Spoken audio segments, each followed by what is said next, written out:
Scott Twine is hot topic at the moment within the Bristol City circle. Will he be playing in a City shirt next season? Will he be playing in a Burnley shirt? Or will he be playing in a completely different league to the Championship next season? I will discuss all the things going on, the rumours, what could possibly happen, and ultimately, how likely is it we're going to be seeing him in a Bristol City shirt next season, and in what capacity as well. Twine made 10 appearances after joining on loan in January last season. 2 goals, and so only 2 goal contributions, which might not seem too impressive, especially with some of the figures being quoted. But we only lost once in those 10 games, and that was a last game defeat away at Stoke, where the game had nothing riding on it. We looked like a better side. We looked like a side that were more in control of what we were doing, and ultimately went on a far better run with Scott Twine and the team. Again, I don't want to be a hypocrite. That last day defeat at Stoke, you could also say, well, we went on a bit of a late surge because we had nothing to play for. You could easily argue that as well. But I'd argue Scott Twine has made a positive impact on this team. And to be honest, to find a player of his calibre and someone Liam Manning has obviously got trust in, it's going to be really hard. And we're not going to be able to budge from the fact that we're going to be probably paying a similar amount for someone if we are going to be replacing him with adequate quality. I don't think it's any secret that if Scott Twine is to leave Burnley this summer, that we would probably be the preferred destination. We are the most recent club he's joined. He had a positive impact here, had a good time, and Liam Manning has worked with him before, and he knows exactly what he's going to get with Liam Manning. If he is to go to some of the other clubs that have been touted about, it's a bit more of an unknown quantity. And also, I think his family are supposedly quite close to the kind of Bristol area, so it would make sense from him from that perspective, from a personal perspective, to move there as well. He's also been using, according to Bristol Live, the Bristol High Performance Centre to kind of do his off-season work. So he's clearly got links and he's clearly enjoyed his time here. Otherwise, he, quite frankly, wouldn't be doing that. So why hasn't this deal been concluded? Mainly because Burnley have been asking for what Bristol City think is a substantial amount of money and pretty much a little bit excessive. It has come down from what was £5 million they asked for in January when we did try to sign Scott Twine permanently. Then after Burnley recalled him from his loan deal at Hull.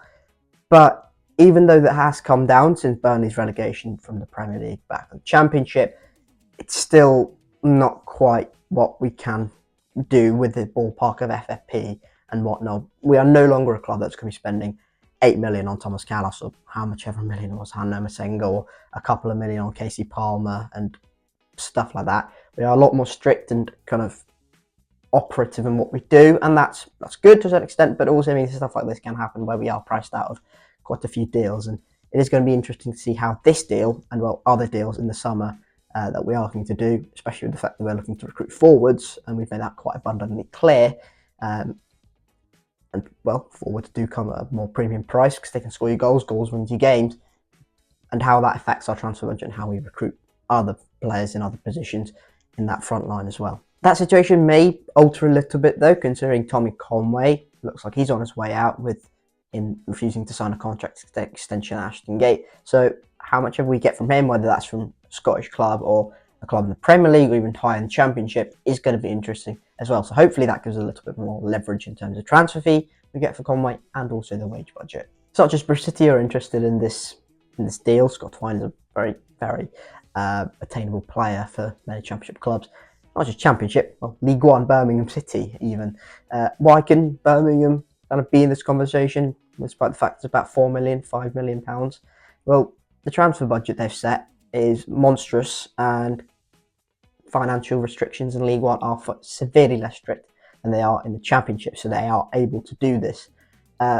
From a Birmingham perspective, well, they'd say a big stadium, big club shouldn't be in League One.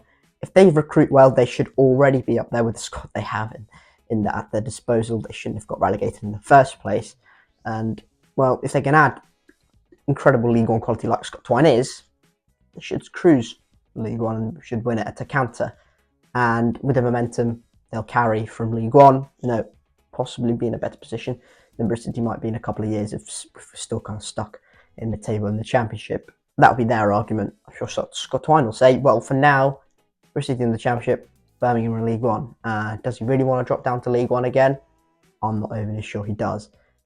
But from a Burnley perspective, well, this doesn't really matter to them. They obviously care about Scott Twine's kind of needs and possibly wanting to stay in the Championship rather than dropping down. But if Birmingham can outbid us from League One, they're not particularly asked. They just want to sell to the highest bidder. They want to make more money for themselves, and that's absolutely fair enough. And Bristol City need to make sure we can match or outbid them, which I doubt is going to happen. And Scott Twine can join us, because that ultimately would be great. Right, what do I think will happen? I think it's more than feasible that Scott Twine does join Bristol City for next season again. But I think, considering the fact that Bristol City are going to be spending money on players in that forward region again this summer, and considering it'll probably be premium money because we'll probably want to sign players who are going to come straight into the first team and make an impact on the first 11, then I think 4 million and anything north of that is possibly our limit, and I don't think we'll be spending anything more than that. So I do think that a loan with an option or an obligation at the buy at the end of the season was more than likely. That makes perfect sense from a Bristol City perspective, because let's be completely honest, it's unlikely we get promoted this season. If we sign Scott Twine on a loan deal with an option or an obligation, that will mean Scott Twine will run another year down his contract. He'll have 1 year left at the end of this season, so next summer he'll have 1 year left on his Burnley contract. The transfer fee will come down again substantially, and whether Bristol City can make some sort of compensation or some sort of compromise between Burnley with Burnley for the transfer fee to be paid at the end of next season will be determined, will be left to see. But I do think a loan with an option or an obligation with the current situation would be pretty good from a Bristol City business. But again, that doesn't work from a Burnley point of view, does it? Right, let me know your opinions down in the comment section down below. Where do you think Scott Twine is going to end up? Will it be in a Bristol City shirt? I highly doubt it's going to be in a Burnley shirt, playing for whoever they have as their manager. And I highly doubt it's going to be in a Birmingham City shirt in League One as well. So let me know in the comment section down below who you think Scott Twine is going to be playing for. And yeah, thank you very much for watching this video. If you have enjoyed it, hit like. If you haven't already, subscribe to the channel for more Bristol City content in the future. And I will catch you all later very soon. Cheers.